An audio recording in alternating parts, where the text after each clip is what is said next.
Hola, bienvenidos a KJV Bible Stories. Hoy continuamos con las buenas nuevas por E.J. Wagoner. Estamos en el capítulo 2, pero esta es la parte 4. Este capítulo se llama Vida por fe en Cristo. Estamos en la página 22. Vamos a empezar con una palabra de oración. Querido Padre Celestial, venimos hacia usted en el nombre de su Hijo Jesucristo, pidiéndole que bendiga la lectura, que bendiga este tiempo que tenemos en el séptimo día para poder leer su palabra y que podamos entender el mensaje de la rectitud o la justicia por fe. Sálvanos y perdona nuestros pecados en el nombre de Cristo Jesús. Amén. Entonces nos quedamos en Galatas 2. ¿Okay? Cada capítulo es un capítulo de la Biblia. Entonces estamos en Galatas 2, versículo 4.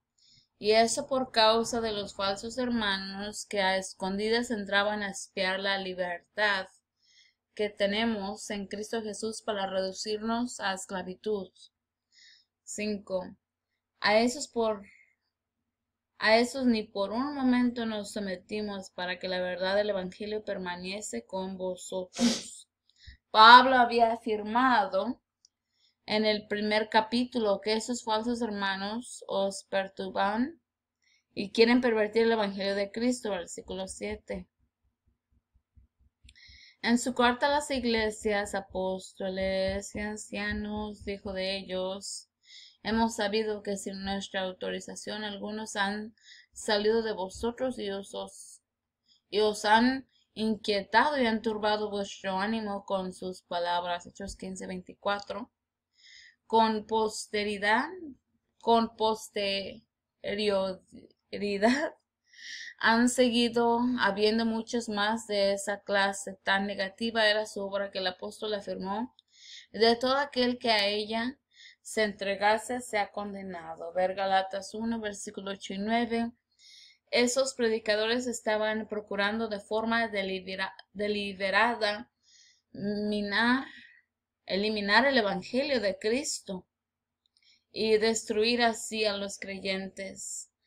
Los falsos hermanos estaban diciendo: si no os circuncidáis conforme al rito de Moisés, no podéis ser salvos.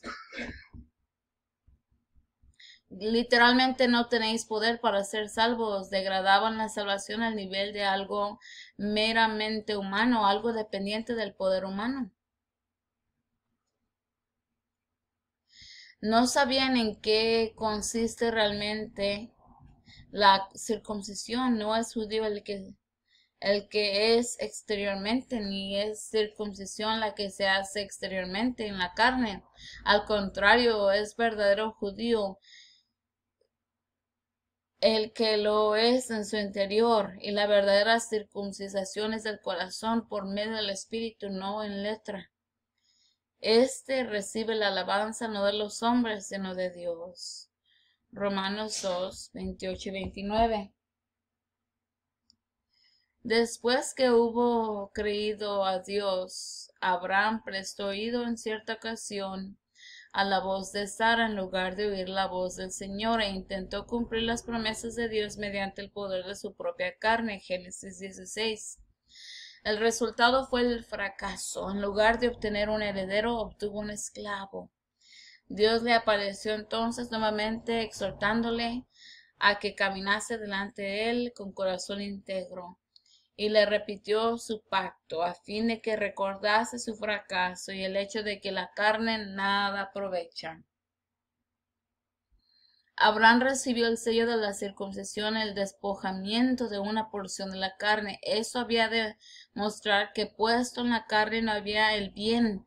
Las promesas de Dios pueden solamente hacerse realidad al despojarlos del cuerpo del pecado, el cuerpo del pecado, o el cuerpo de los pecados. Colosenses 2:11.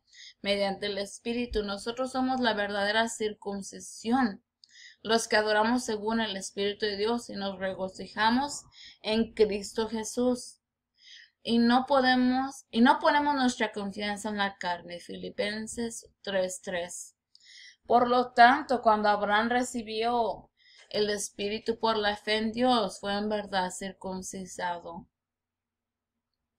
Y recibió la circuncisión por señal como sello de la justicia por la fe que tuvo cuando estaba aún incircunciso. Romanos 4:11. La circuncisión exterior jamás fue otra cosa que una mera señal exterior de la auténtica circuncisión del corazón.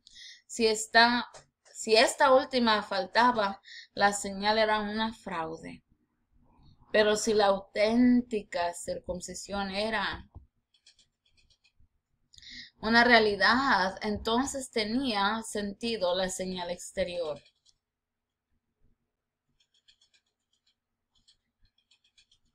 Abraham es el padre de los que creen, aunque no sean circuncidados. Romanos 4:11. Los falsos hermanos estaban intentando sustituir la realidad por el símbolo vacío. Para ellos contaba más la cáscara de la nuez que la nuez sin cáscara.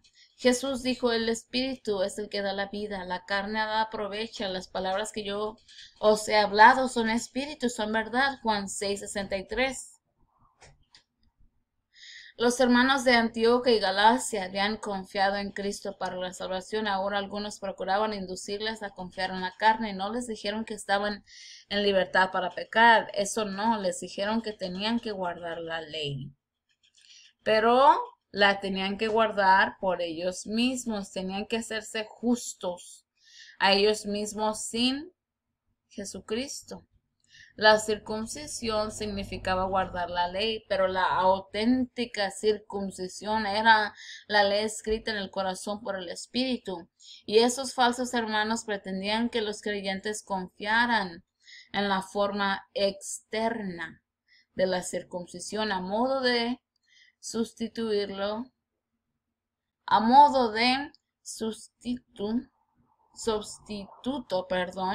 de la obra del Espíritu. Aquello que se había provisto como señal de la justicia que viene por la fe se convirtió en una señal de la justicia propia. Híjole. La pretensión de los falsos hermanos era que se circuncidasen a fin de ser justificados y salvos, pero con el corazón se cree para justificación. Romanos 10:10. Y todo el que no procede de la fe es pecado. Romanos 14:23. Por consiguiente, todos los esfuerzos del hombre para guardar la ley de Dios mediante su propio poder, poco importa lo fervientes y sinceros que puedan ser, tendrán un solo resultado, la imperfección, el pecado. Cuando se suscitó esa cuestión en Jerusalén, Pedro dijo a los que pretendían que los hombres se justificaran por sus propias obras en lugar de hacerlo por la fe en Cristo. Ahora pues, ¿por qué tentáis a Dios poniendo sobre la cerviz de los discípulos un yugo que ni nuestros padres ni nosotros hemos podido llevar? Hechos 15:10. Se trataba de un yugo de esclavitud, como muestran las palabras de Pablo hacia los falsos hermanos, que a escondidas entraban a espiar la libertad que tenemos en Cristo Jesús para reducirnos a esclavitud. Galatas 2:4. Cristo libera del pecado. Subido es la ley perfecta, la de la libertad. Por la ley se alcanza el conocimiento del pecado, Romanos 3:29, pero no la liberación del pecado. La ley es santa, el mandamiento santo y justo y bueno, ya que proporciona el conocimiento del pecado condenándolo. Es como un indicador que nos informa de la dirección correcta, pero no nos lleva al lugar. Puede hacer que sepamos que no estamos en el buen camino, pero solo Jesucristo puede hacer que andemos en él, ya que Él es el camino, El pecado es esclavitud, solamente aquellos que guardan los mandamientos de Dios están en libertad. Salmo 119, 45. Y solo es posible guardar los mandamientos por la fe en Cristo. Romanos 8, 3 y 4. Por lo tanto, el que induzca a la gente a confiar en la ley para obtener justicia sin Cristo, está realmente imponiéndoles un yugo, aprisionándolos en esclavitud. Cuando un convicto según la ley resulta encarcelado, no puede hallar liberación de sus prisiones por esa misma ley que le condenó. Pero ello no implica que haya en la ley imperfección. Es precisamente debido a tratarse de una ley justa, que no declarará inocente al que es culpable. El apóstol relata que enfrentó la falsa enseñanza que estaba ahora desviando a los hombres de Galata para que la verdad del evangelio permaneciese con ellos.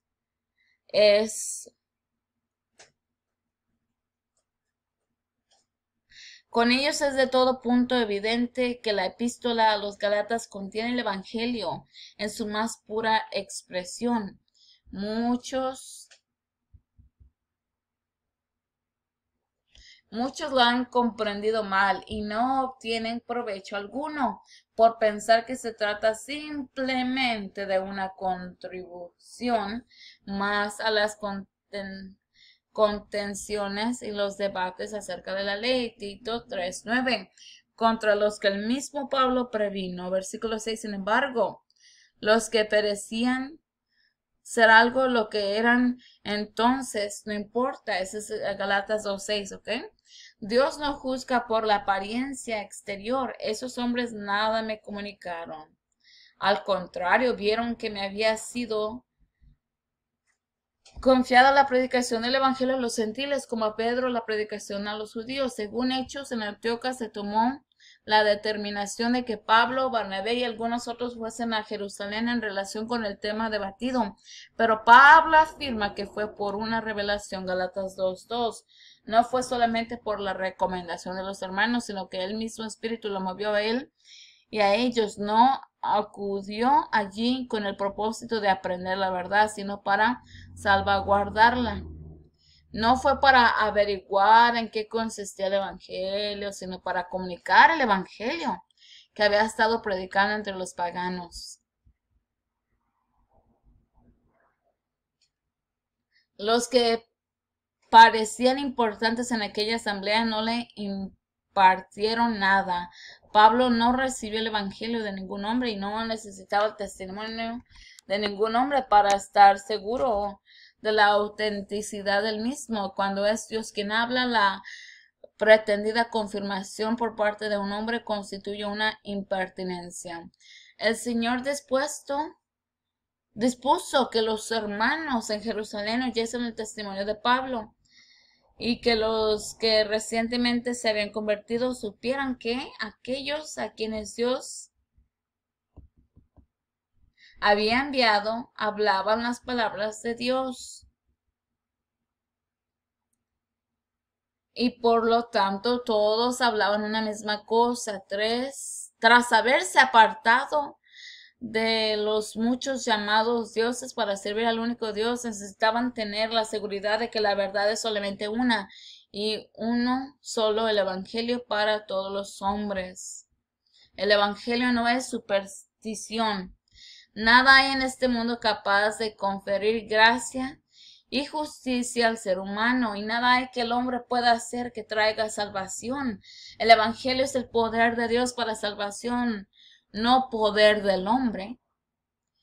Cualquier enseñanza que induzca al hombre a confiar en el objeto, que sea lo mismo una imagen que un cuadro o cualquier otra cosa, o a confiar en cualquier esfuerzo u obra propias para la salvación, incluso aunque tal esfuerzo vaya dirigido hacia la más encomiable de las metas, es una perversión de la verdad del evangelio. Es un falso evangelio. En la iglesia de Cristo no hay sacramentos que en virtud de cierta operación mágica confieran gracia especial al que lo recibe. Sin embargo, hay horas que aquel que cree en el Señor Jesucristo y por lo tanto es justificado y salvo, hará como una expresión de su fe: por gracia habéis sido salvados, por fe, y esto no proviene de vosotros, sino que es el don, el regalo de Dios, no por obras, para que nadie se gloríe, porque somos hechura de Dios, creados en Cristo Jesús para buenas obras que Dios de antemano preparó para que anduviésemos en ellas. Efesios 2, 8 al 10. Esa es la verdad del Evangelio que Pablo defendió. Es el Evangelio para todo el tiempo. No hay monopolio de la verdad. Ningún hombre, ningún cuerpo de hombres tiene en esta tierra el monopolio de la verdad. No existe un rincón o lugar a donde tengan que acudir aquellos que desean conocerla para recibirla de manos de otros hombres. La verdad es independiente del ser humano, proviene de Dios. Pues Cristo, quien es el resplandor de su gloria y la misma imagen de su real, Hebreos 1:3, es la verdad, Juan 14:6. Quien quiera obtenga la verdad habrá de obtenerla de Dios y no del hombre, así fue como Pablo recibió el Evangelio. Dios puede emplear y emplea a seres humanos como instrumentos o conductos, pero solo Él es el dador. Ni el nombre ni el número significan nada al efecto de determinar cuál es la verdad. Ni es más poderosa, ni se le debe aceptar más resueltamente a ser presentada por 2000 príncipes, que cuando es un simple y humilde operario quien la sostiene. Y no hay la menor razón para suponer que hayan de ser los 10,000 príncipes quienes tengan que poseerla, antes que el humilde obrero. Todo hombre sobre la tierra puede poseer tanto de la verdad como esté dispuesto a usarla y no más. Ver Juan 7:17, Juan 12:35 y versículo 36. El que actúa como un papa creyendo poseer el monopolio de la verdad y compele a los demás a que acudan a él en procurar de ella, concediéndola aquí y reteniéndola allí, pierde la autoridad de la verdad que una vez pudiera poseer, si es que alguna vez tuvo algo de ella. La verdad y el espíritu papal jamás pueden coexistir. Ningún papa, ningún hombre con disposición papal tiene la verdad. Tan pronto como un hombre recibe la verdad, deja de ser un papa. Amén. Si el Papa de Roma se convirtiese y se hiciera discípulo de Cristo, en esa misma hora quedaría vacante la silla pontífica. Lo mismo que no hay hombre que posea el monopolio de la verdad, tampoco hay lugares a los que hayan necesario de acudir a fin de hallarla. Los hermanos de Antioquía no necesitaban ir a Jerusalén para aprender la verdad, ni para averiguar si lo que poseían era el artículo genuino. El hecho de que la verdad fuese primeramente proclamada en un determinado lugar no implica que solo allí sea posible encontrarla. De hecho, los últimos lugares en el mundo en donde uno puede esperar encontrar o aprender la verdad son precisamente las ciudades en las que el Evangelio se proclamó primeramente en los siglos tempranos en la área cristiana: Jerusalén, Antioquia, Roma o Alejandría. El papado surgió en parte de esa manera. Se asumió que aquellos lugares en donde los apóstoles o alguno de ellos había predicado debía poseer la verdad en su pureza y que todos los mortales tenían que obtenerla de allí. Sería igualmente por cierto que los de la ciudad debían conocerla mejor que los del ámbito rural. Así, entre todos los obispos que en un principio había ocupado un plano de igualdad, sucedió pronto que los obispos del campo, corepiscopoi, se consideraron secundarios en relación con los que oficiaban en las grandes ciudades. Una vez que ese espíritu tomó arraigo, el paso siguiente fue necesariamente una pugna entre los propios obispos de las ciudades para dilucidar quién sería el mayor. Esa lucha impía continuó hasta que Roma ganó la codicia preeminencia. Pero Jesús nació en Betlén, pequeña entre los millares de Judá. Micaías 5:2, y pasó así toda su vida en una pequeña población cuya reputación era tan que alguien nacido en ella se hacía acreedor de comentarios como este. Eso es lo que dice Natanael. ¿De Nazaret puede salir algo bueno? Juan 1:45-47. Jesús hizo posteriormente su morada en la próspera ciudad de Capernaum, pero se lo conoció siempre como Jesús de Nazaret. El cielo no está más alejado del más insignificante pueblecillo o hasta de la choza más solitaria que de la mayor ciudad o del más río palacio episcopal. Dios, el excelso y sublime, el que habita la eternidad y cuyo nombre es santo, habita con el quebrantado y humilde del espíritu. Isaías 57:15. Las apariencias engañan. Dios mira lo que el hombre es, no lo que aparenta ser. Lo que aparenta ser depende en gran medida de los ojos que lo contemplan. Lo que realmente es demuestra la medida del poder y la sabiduría de Dios que en él hay. Dios no se inclina ante la posición oficial, no es la posición lo que confiere autoridad, sino que es la autoridad la que da la auténtica posición. Más de un hombre humilde sin posesión en esta tierra, carente de todo reconocimiento oficial, ha ocupado una posición realmente superior y de mayor autoridad que la de todos los reyes de la tierra. La autoridad radica en la presencia de Dios en el alma, libre de restricciones. Versículo 8, Galatas 2:8.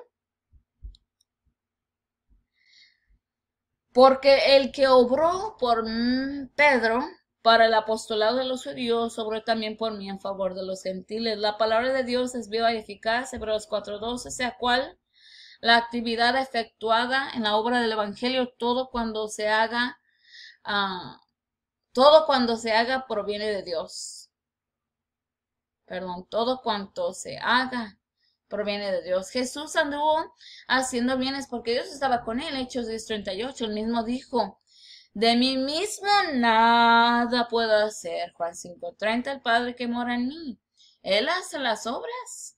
Juan 14:10, así Pedro se refirió a él como varón aprobado por Dios entre vosotros, con milagros, prodigios y señales que Dios realizó por medio de él. Hechos 2:22. No es mayor el discípulo que su Señor. Pablo y Bernabé, por lo tanto, en la asamblea de Jerusalén contaron las grandes maravillas y señales que Dios había hecho por medio de ellos entre los gentiles. Hechos 15:12. Pablo afirmó que se había esforzado por presentar a todo hombre perfecto en Cristo, luchando con la fuerza de Cristo que actúa poderosamente en mí. Colosenses 1:28-29. El más humilde de los creyentes puede poseer el mismo poder porque Dios es el que obra en vosotros, tanto el querer como el hacer por su buena voluntad. Filipenses 2:13. El nombre de Jesús es Emmanuel, Dios con nosotros. Dios con él hizo que anduviera haciendo bienes. Pero Dios es inmutable, por lo tanto, si tenemos verdaderamente a Jesús, Dios con nosotros, andaremos también haciendo bienes. Galatas 2:9-10. Al ver la gracia que me había sido dada a Santiago, Pedro y Juan, que eran considerados las columnas, nos dieron a Bernabé y a mí la mano derecha en señal de compañerismo, para que nosotros fuésemos a los gentiles y ellos a los judíos. Solo nos pidieron que nos acordésemos de los pobres, lo que fui también solícito en cumplir. Los hermanos en Jerusalén demostraron su comunión con Dios en que vieron la gracia que había sido dada a Pablo. Los que sean guiados por el Espíritu de Dios estarán siempre prestos a reconocer la obra del Espíritu Santo en los demás. La más segura evidencia de que uno no conoce personalmente nada del Espíritu es la incapacidad en reconocer su obra. Los otros apóstoles tenían el Espíritu Santo y apreciaron como Dios había escogido a Pablo para una obra especial entre los gentiles, y aunque su forma de obrar era diferente a la de ellos, puesto que Dios le había concedido dones especiales para su obra especial, no duraron en tenderle su mano derecha en señal de compañerismo, solicitándole únicamente que recordara a los pobres entre su propio pueblo, lo que fue también solícito en cumplir. Perfecta unidad.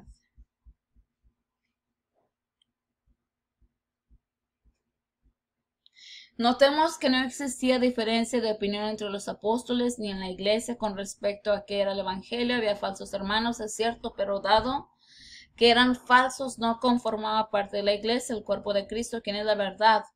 Muchos profesos cristianos, personas sinceras, suponen que constituye poco menos que una necesidad el que haya diferencias en la iglesia. Todos no pueden ver la cosa de la misma manera. En su comentario malinterpretan así Efesios 4:13, deduciendo que Dios nos ha concedido dones hasta que todos lleguemos a la unidad de la fe.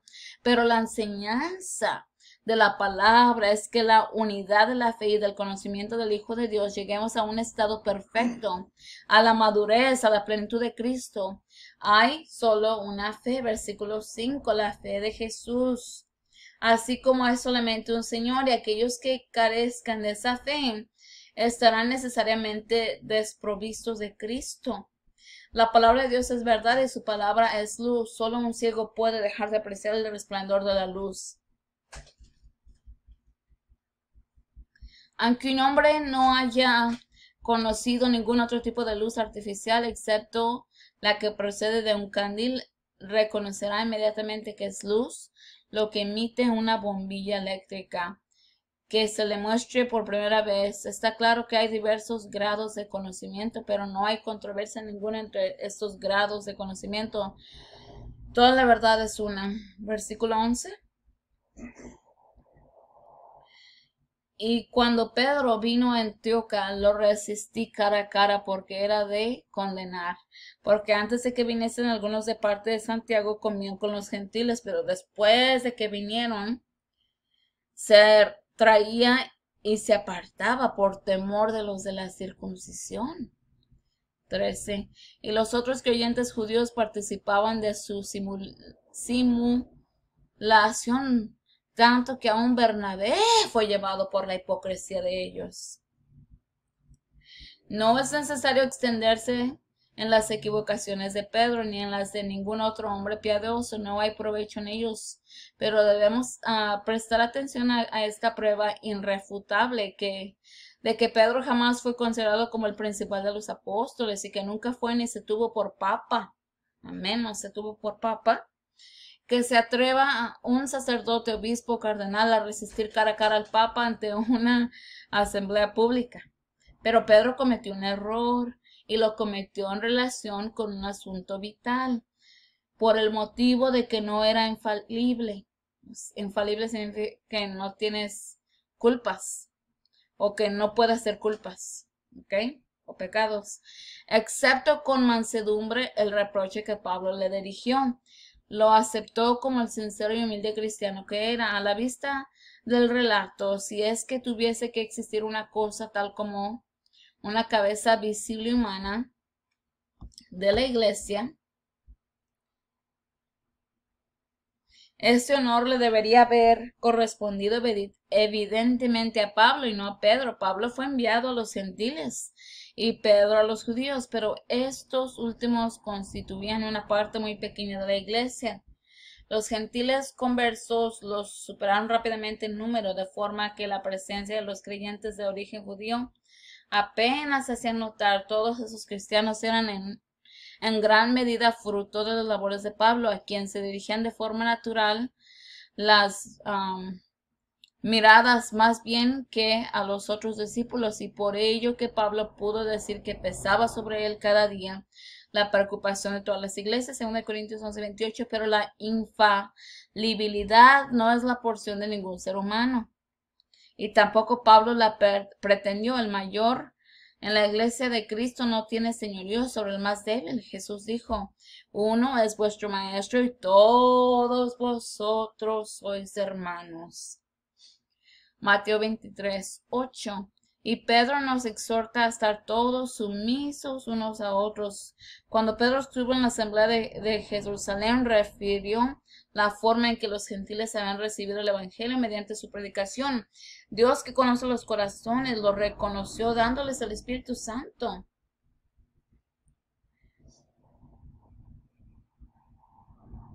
Lo mismo que a nosotros, ninguna diferencia hizo entre nosotros y ellos, pues por la fe purificó sus corazones.